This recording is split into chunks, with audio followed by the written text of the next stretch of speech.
adájọ́ ti dájọ́ ikú fún ìyálé ilé tó pa ọkọ ẹ̀ nítorí tí ìyẹn fẹ́ fẹ́yàwó lé o.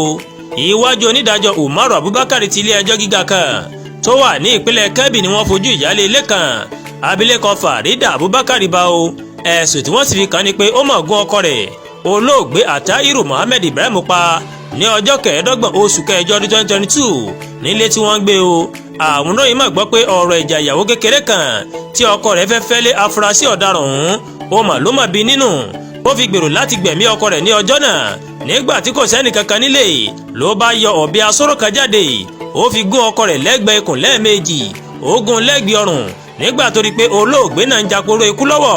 òun ló bá sá kúrò nínú ilé ní ọjọ́ náà káwọn ará ilé sì tó máa ń ṣẹlẹ̀ olóògbé náà ti kú pátápátá o ṣùgbọ́n wọ́n rí ìborùn olùjẹ́jọ́ nílẹ̀ẹ́lẹ̀ tí ẹ̀jẹ̀ wà lára rẹ̀ ọjọ́ 26 oṣù keje ọdún 2023 ó ní wọ́n kọ́kọ́ fojú olùjẹ́jọ́ balẹ̀ ẹjọ́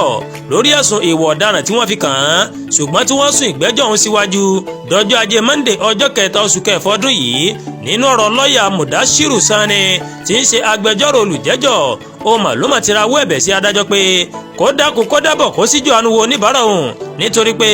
ó ní arúgbó kùjẹ́kùjẹ́ nílé tó ń ṣètọ́jú àti ọmọ ọwọ́ tó nílò ìtọ́jú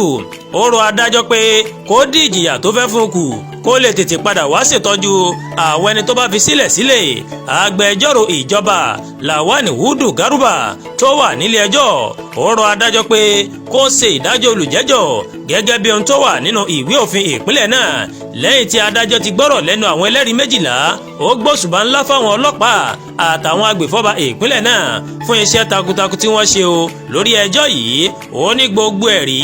àtàwọn tó wà níwájú òun ó ti fi hàn gbangba yà pé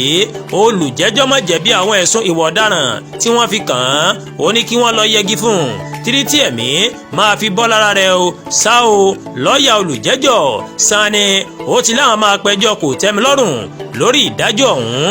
láìpẹ́ láì jìnnà Àdúràgbà Olúwatóyìn lóníròyìn yìí